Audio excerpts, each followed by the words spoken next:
I think it's an equal balance of powers. It shouldn't be about one person. It shouldn't be about one person telling you what to do and how to look and how to do those things. It should be an equal relationship of when you're both communicating, you're both caring, you're both understanding each other's needs and wants. Hello, and welcome to the Love Launch Podcast. I'm Joey Chandler, and this is where we talk to experts, entrepreneurs, and entertainers about what love means to them and how we all can have more of it in our lives. And today we're talking about the part of the game that nobody likes to talk about, but it is part of the game. It's heartbreak and breakups and all of that kind of stuff. And we're joined by Amanda Kline. She is a teacher. She's a trained psychologist, a professional, and she has gone through some heartbreak, and she has bold enough to and generous enough to come on the show to talk about this side of love. So Amanda, thank you so much for coming on. How are you today?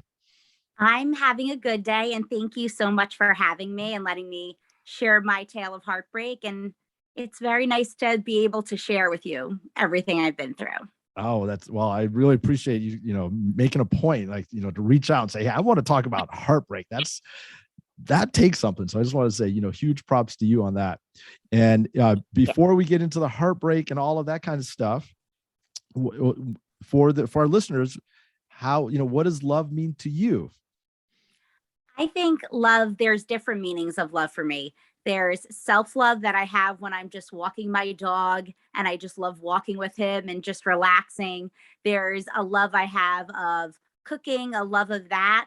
And then there's the over the moon romantic love that I want to have in my own life with someone. And that is very precious to me now at this point because I've lost it. And just that's what love means to me. Someone else that's going to care for you and be with you and support you until the end of your days. So that is the main love I want right now. But I have a lot of love in my life. I have love for my students. I have love for my clients that I offer therapy to. So there's a lot of different facets of love in my life right now. Interesting. And I'm curious, has the process of going through a breakup, how has that impacted your working with kids and working with clients in all of that side? I think it's made a good distraction for me. I would never want to cry in front of my clients or cry in front of my kids. My breakup happened the weekend before Valentine's Day. So I went to school Monday and read those Valentine books to those kids and told them that love is out there. And I think it's just made me have a goal that I'm going to go wake up, I'm going to shower, I'm going to put makeup on and go to work every day. It's good to have those goals while you're going through a breakup. And, my clients are children. I teach children. They give so much back to me. It is such a nice release and distraction from everything. Okay. So without spilling too many of the details, because obviously we want to honor people's privacy, what can you tell us about the breakup so that we can at least get into your world as we go forward and talk about it? Sure. So some of the preface was we were engaged 3 months into our relationship. And so it was a very quick engagement. I really thought this man loved me, and I really thought this was my soulmate. And so we moved in together. We started planning a wedding. Our wedding was actually 4 months away when the breakup occurred. So we moved in together, and there were, unfortunately, so many red flags that I just disregarded. And as a therapist, I'm saying this, you see it in a relationship and you're like, wow, he's telling me what to wear and what makeup to put on and those facets. And you love the person so much, you disregard it. You're in like love land. And what happened was he started saying we were arguing all the time. That was a very good catchphrase at the end. And then one day it was a little comment he made to me that snowballed into a breakup. It was over one comment he said to me that hurt me, and it just snowballed, and that was it. That was it. And if I understand this right, there were some red flags along the way. It was not just one comment. It was the straw that broke the camel's back, so to speak. It was a persistent telling and controlling behavior. And definitely there are narcissistic qualities that I see now that after a breakup, you take those rose colored glasses off, and then you realize all the red flags. I sought therapy, and that is what really helped me see those red flags, because I don't think before this I ever acknowledged them. So it Well, was all about him, and I let it be all about him too, though. And he would tell me, "Oh, I think you've had enough to eat. I think you've had that headband doesn't look right. Put a bow in, put this in," and all those factors. And I was just happy. I was like a little puppy to do it because I loved him. And so I think that dictated a lot of what I put up with. absolutely. Yeah. It's in, and we haven't talked about what to talk about or not talk about. So I'm just going to go with my thoughts here. And I think one of the problems that we have in a relationship, and I did this, is that you skip over some things. In retrospect, you look back and you're like, I felt it, I sensed it, it was there, and I didn't say anything. And I'm interested, what do you think, had you not say or not, stand up for whatever that was, that feeling? I know for me in my relationship, there were things that I wanted, and I was afraid that if I stood up for them, that would mean the breakup of the relationship. And I was like, I'm going to be alone. I don't want to be alone. I And so understand that. Yeah. That was my thought, the same exact thought when we first started going out and the controlling behavior was occurring. I was like, no, no, no, I'm in love. I don't want to rock the boat. I really want to make this relationship work, because I had that feeling from the second looking at him that this was going to be my husband right from the get-go.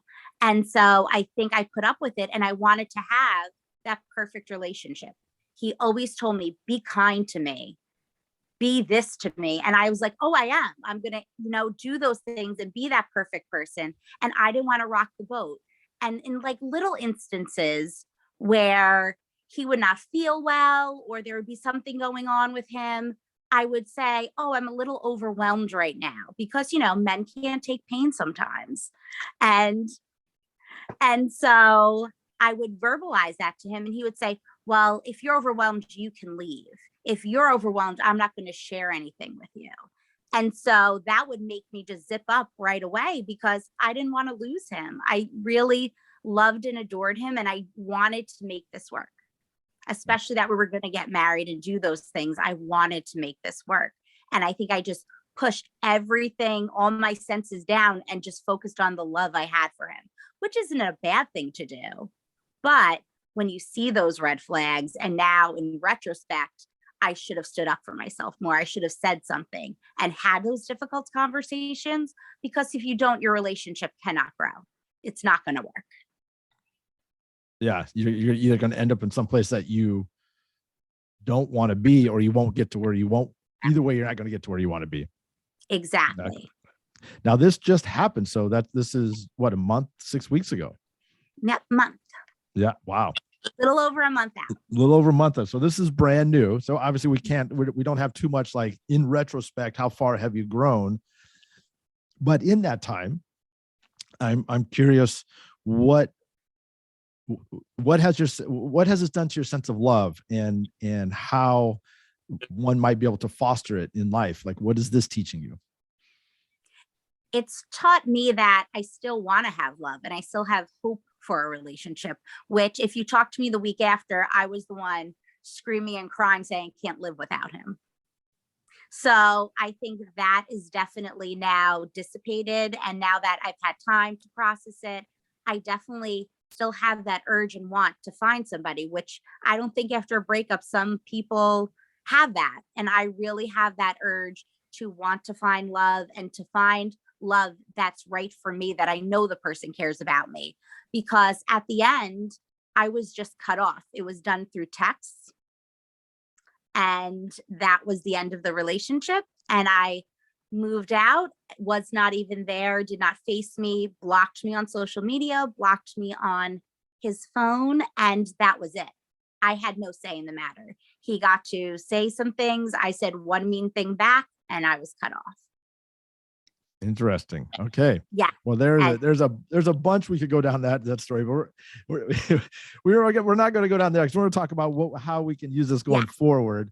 Um, uh, and it's shocking to hear. I it know. is it is shocking. And everybody's breakup story. Everyone has their own, and but this is kind of given that you had this experience where you were, let's just say, unwilling or unable to see what was happening and then to stand up for yourself and allowed for this kind of to progress.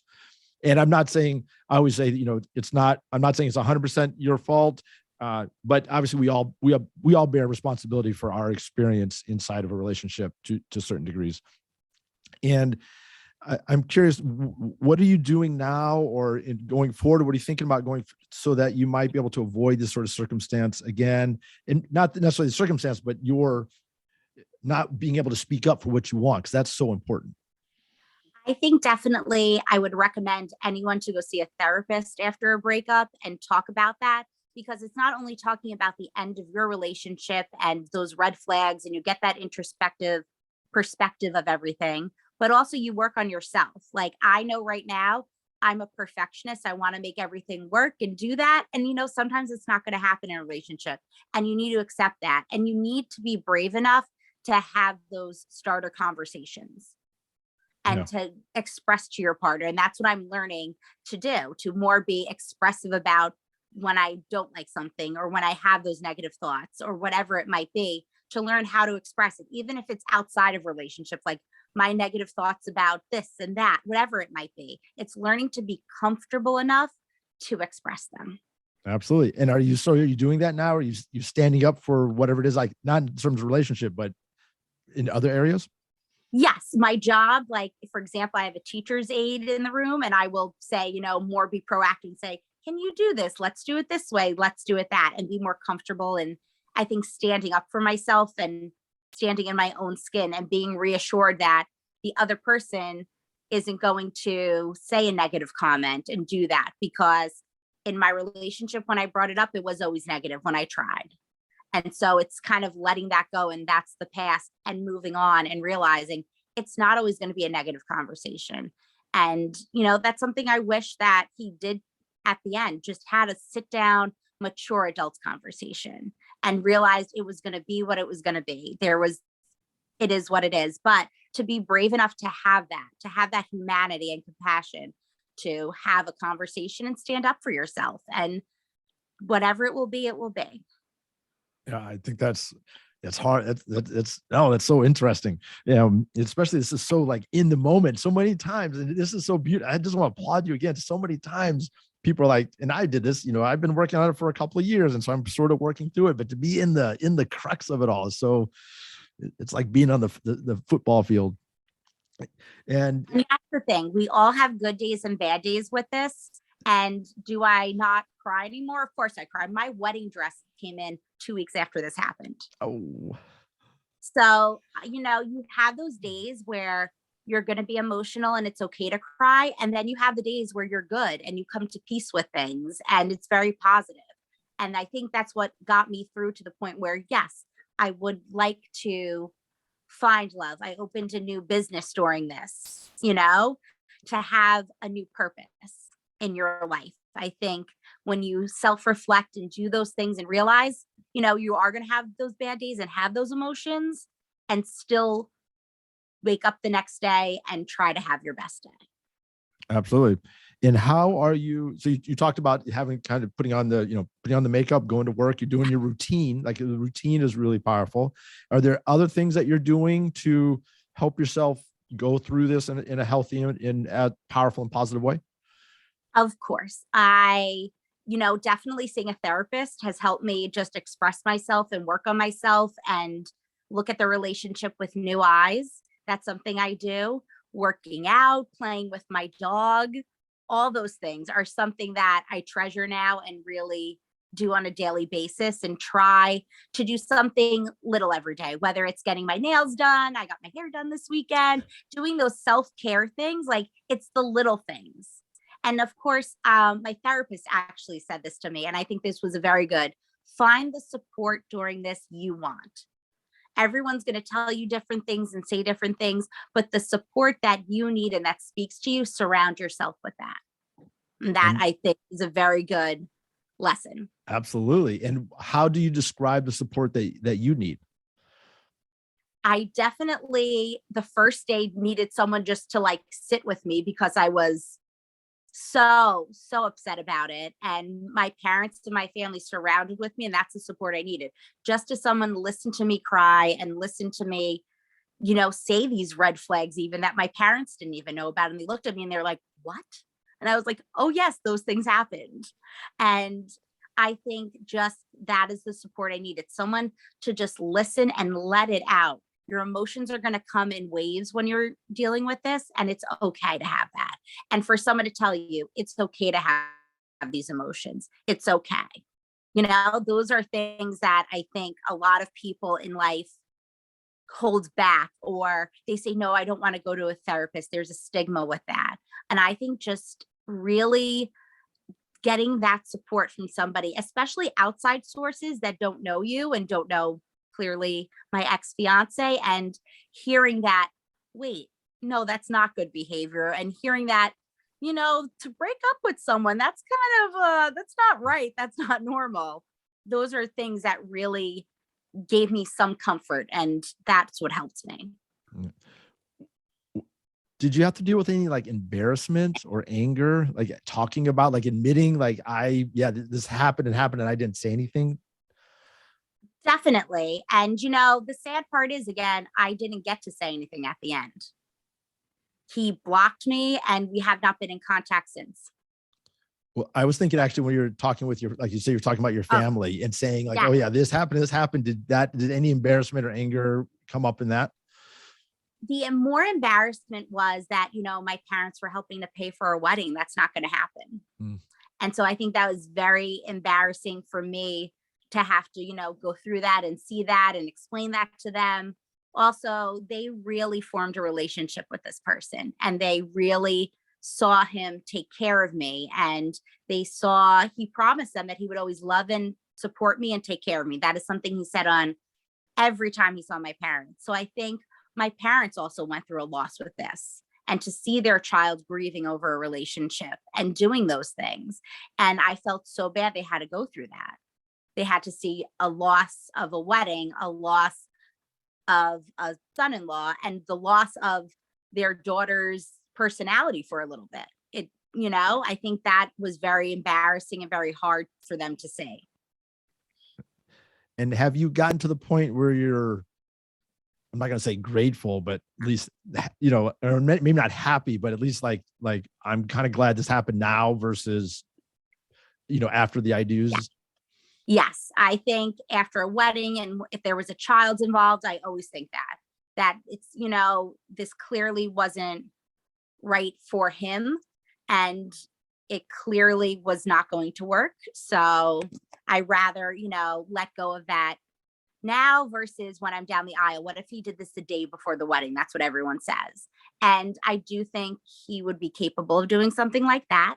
So it's better that it happened now. I think I agree with everyone says that now. At first, I was so devastated in my loss. And now I really feel it, it was a blessing in disguise. Everybody was like, you dodged a bullet. I'm like, okay. That's Yeah. still hard to process when people say those things. It's difficult because, you still, no matter what, remember those good memories, not all the red flags sometimes. And those are the hard days I feel for myself right now. When you remember, oh, we took a trip here, we did that. And, and I always wondered, does he ever think of those things? Because it happened so quickly and so decisively, and I was just blocked. So I always wonder those things. Like, does he think of me? What's going on there? Yeah, this is so interesting. One of the things that I talk about is the importance, and especially nowadays, because the rules of being a man and being a woman, what it means to be masculine, feminine, the husband and the wife, all those rules are in flux. Let's just, for lack of a better word, and I talk about the importance and the power of thinking about the relationship that you want to have, and then finding someone to help you create that relationship.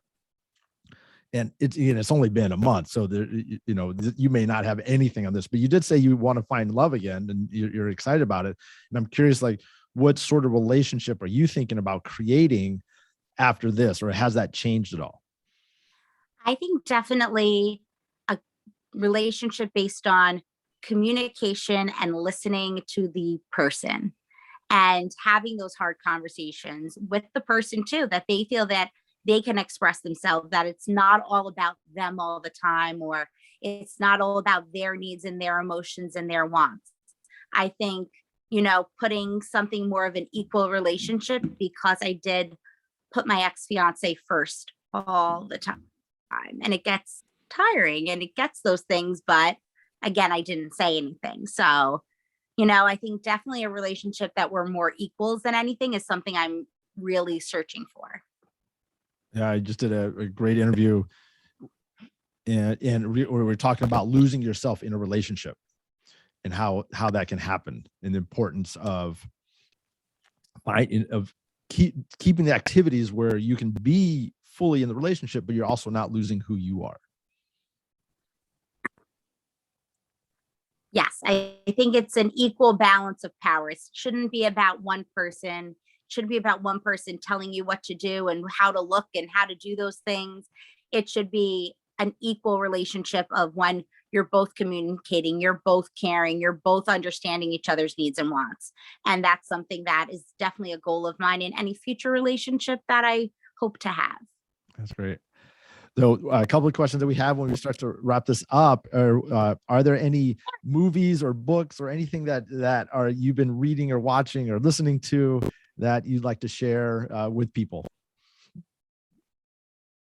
The first week I laid in bed with wine and Adele, like blaring, like all the Adele songs. And I was like, this is my life. After that, I thought I was very lucky. I love Mrs. Maisel, and the new season came out, and that was such a wonderful distraction to me. I was like, this is it. I love that. I also loved to watch The Gilded Age. It was something that took my mind off of it, and it was very good. So those things, like binge watching something, or just, getting to pick something I get to watch, that was new to me because he always picked everything. And so that was an amazing thing that I'm like, oh, I can watch West Side Story. I wanted to see that forever. And I turned it on. I was like, this is amazing. It's finding those like little moments of peace and happiness that you're like, wow, I can sit in my jammies all day and do what? No one's going to tell me what to do. It's like freedom almost. Wow. I love Miss Maisel. I think she's such a beautiful, like the first season I thought was just incredible. The funny part is I watched that season, the current one, season 4, and I didn't realize that was the final episode, the 8th episode. It ended. It didn't feel like a season ending to me. I agree. And they did that because of COVID. So they cut it, and there's going to be more episodes coming out, but I can't wait. And see, now that makes sense, because I watched it and I was like, I don't get it. I had to rewatch it. I'm like, did I miss something? Because I thought this season was actually really good. I love the scene where she was with the Jackie Onassis and she was telling this. Anyway, we can't go into it. But I knew it was going to happen, and then I was like, she's going for it. I didn't even see that coming, and it was so good when it did. Anyway, I'll leave that there. Well, that's brilliant.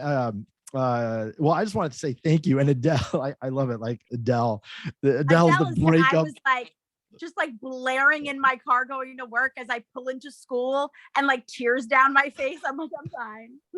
I'm like, I just need this right now. If that's not a rom-com skit at some point, it should be. It has to be. Yeah, absolutely. I'm like a teacher. My kids are seeing me. I'm like, I just fine. Like, it's one of those things that I'm like. Oh, that's great. That's great. Well, I want to thank you so much for coming on and taking it, talking with us. And I like to wrap up, actually, because the whole idea here is asking people, what does love mean to you, and how can we have more of it? And I'm curious, what are you taking away from our conversation? Is there anything that kind of piqued your interest here that you might be able to use going forward? I think definitely it's the reassurance that I'm on a good path. that, it's hard. Breakups are hard. Things are tough, but that I'm on a good path, and just talking with someone about it, I think is very cathartic and healing for me right now. And again, if anyone is listening and has been through heartbreak, and if they hear this and it helps them a little, I think that's a powerful thing. Absolutely. Yeah, I'm thinking about those tough conversations and having them not just in the relationship, but just practicing being able to do those in more places and not just be angry about it, but just have a healthy, positive, tough conversation. I think is Yeah. a skill that I know I need to work on a little bit. So that's what I'm taking away. And that's the thing, is having the humanity and the courage to sit down with someone and have that conversation.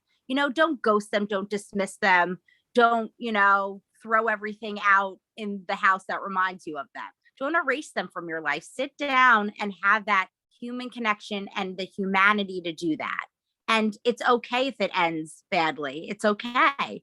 And knowing that at least you expressed yourself, you got your emotion out, and that's a healthy thing. Keeping it in, and that's when the unhealthy things start. Absolutely. Well, again, thank you so much for coming on. Thank How you. can people get in touch with you if they want to work with you? So my website is www.childscounseling.net. I'm on Facebook under Child's Counseling and Development of Services of New Jersey. So I'm on there too. And believe me, you can get me there. Message me if anyone needs someone just to listen to them, because I know how therapeutic that was for me. Anyone in a relationship that needs some advice, you can always message me there. Oh, that's great. Well, again, thank you so much. Good luck. Definitely come back and let us know how we'll have a conversation in maybe 6 months or a year from now. See how things are I going. will. No dating apps. That's my rule. No, well, then we're going to talk about that. We'll have to have, like, what are the options? Because that's a big question. No dating apps. What are the options? We'll get into that. Matchmakers. Yes. Yes. Yeah, It's we're going to have a few matchmakers on. business. There you go. There's definitely those. Yeah, absolutely. It's a whole interesting world. But again, thank you so much. And Thank for you. everyone, yes. And for everyone, I so appreciate you listening to this. If there's any questions, please leave some comments down below. And all the links will be in the bio, of course. And if you want to do a little work where you want to identify your purpose and start to explore that, I have a form. You follow the link. It's called My Purpose Survey. You can go through. It will help you identify your purpose and then how you can start to create what I call a purpose-based relationship. All of that's available in the show notes. I want to thank you again. Remember, when two people can come together and find love despite the chaos in the world, that is a triumph of the human spirit. And that's what we're trying to do here today. And yeah, think about what love means to you and how you can have more of it in your life. Again, Amanda, thank you. Thank you to everybody, and everyone have a wonderful day.